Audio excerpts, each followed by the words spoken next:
میں آپ سے کوشچن کرتا ہوں، اگر کوئی کہے میں اللہ کو واحد مانتا ہوں لیکن نبی کی نبوت کو نہیں مانتا ہوں، صاحب ایمان ہوگا؟ کوئی کہے میں اللہ کو مانتا ہوں، رسول و نبیوں کو مانتا ہوں، قرآن کو نہیں مانتا ہوں، صاحب ایمان ہوگا؟ کوئی کہے میں ان سب کو مانتا ہوں لیکن تقدیر کو نہیں مانتا ہوں، صاحب ایمان رہے گا؟ کوئی کہے سب کو مانتا ہوں لیکن جنات کا انکار کرتا ہوں، صاحب ایمان رہے گا؟ وہ کہے میں فرشتوں کو نہیں مانتا، سب کو مانتا ہوں، رہے گا؟ وہ کہے میں آخرت کو نہیں مانتا ہوں، سب کو مانتا ہوں، صاحب ایمان رہے گا؟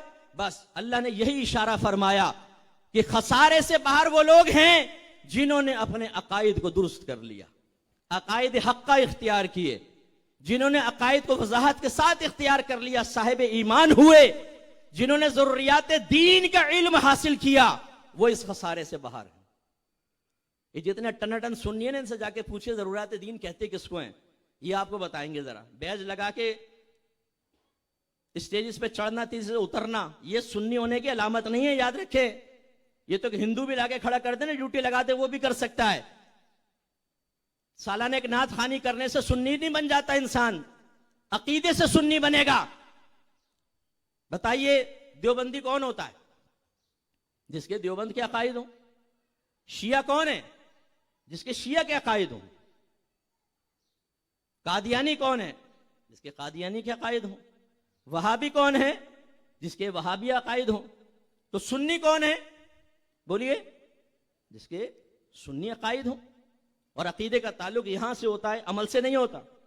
نعت خوانیاں 11ویں 12ویں تیجا 40واں 10واں 20واں یہ معمولات ہیں بھائی، عقائد نہیں ہیں۔ عقیدہ یہاں ہوتا ہے۔ اب میں آپ کو سمجھاتا ہوں۔ ایک آدمی کہے میں ڈاکٹر ہوں،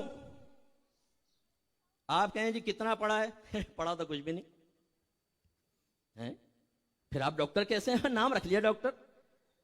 یا ایک آدمی کے پاس ڈگریاں ہیں، وہ باہر سے پڑھ کر آیا ہے، آپ اپنے ابا کو آپریشن کے لیے لے گئے، بھائی آپریشن کر دیں، کہنے لگا صحیح بتاؤں پڑھا سب ہے، بھول گیا ہوں، لیکن لٹاؤ اپنے ابا کو، شاید میں کامیاب ہو جاؤں۔ لٹا دیں گے اپنے ابا کو سامنے؟ بولے لٹائیں گے آپ؟ بولیں گے تیرا دماغ خراب ہے، نیم حکیم خطرہ جان، نیم ملا خطرہ ایمان، مارے گا میرے ابا کو، نکل یہاں سے۔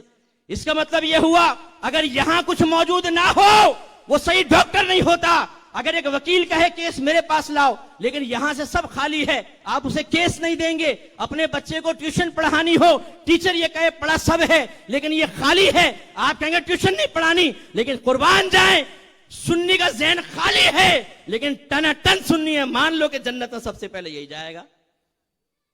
ارے بھائی آپ نے اپنا دین بنایا ہوا ہے، یہ میں نے شروع میں کہا، ہم نے اپنا معیار اپنا دین بنا لیا ہے۔ شریعت کی روشنی میں دین کو پرکھیں، اپنا امتحان لیں اور پھر آپ یہ دیکھیں کہ آپ کامل مومن اور مسلمان ہیں کہ نہیں ہیں۔ میں یو کے میں تھا، ایک جگہ محفل سے باہر نکلا، ایک لڑکا مجھے میری رہائش گاہ پہ چھوڑنے کے لیے ساتھ چلا، تو بتانے لگا کہ مفتی صاحب ایک محفل میں میں نے نیاز لی، اپنے ایک دوست کے پاس گیا اور اس کو میں نے کہا لو کھاؤ،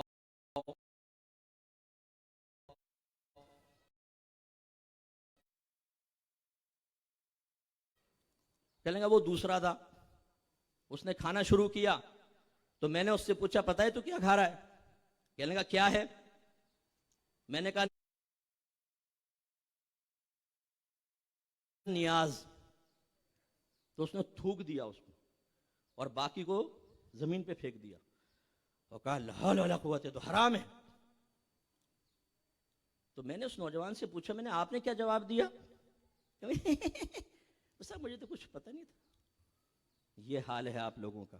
اگر آپ کا بچہ دامن پکڑ کے پوچھ لینا کہ ابا جان یہ جمعے کی نماز کے بعد اردو میں کھڑے ہو کر ہاتھ باندھ کر اجتماعی طور پہ صلاۃ و سلام کیوں پڑھتے ہیں، ابا جان جواب نہیں دے سکتا، کون ہی مارے گا، کس کے ساتھ بیٹھنے لگا ہے؟ جیسے حضرت میرا تعارف کرایا نا، یہ ہمارے اپنے ہی ہیں، یعنی اب ہمیں یہ ٹھیکیداری دوسروں کو دینی پڑے گی کہ وہ ہمارے ایمان کو ثابت کریں، ہمیں سنی ثابت کریں کہ ہاں یہ سنی ہیں۔ آپ کی گفتگو سے میں سنی بنوں گا، ورنہ نہیں بنوں گا، ورنہ آپ مجھ پہ شک کریں گے۔ ہم تو چیلنج دیتے ہیں نا آپ کو، آئے ہمارے سامنے بیٹھیں اور فیصلہ کرتے ہیں کون پکا سنی ہے، کون اپنے مسلک کے لیے میں چیلنج کرتا ہوں۔ موجودہ جو علماء کام کر رہے ہیں میں چیلنج کرتا ہوں، میرے ساتھ آ کر بیٹھے، انشاءاللہ میں سب سے فوق نہیں تو بہت پیچھے بھی نہیں ہوں گا۔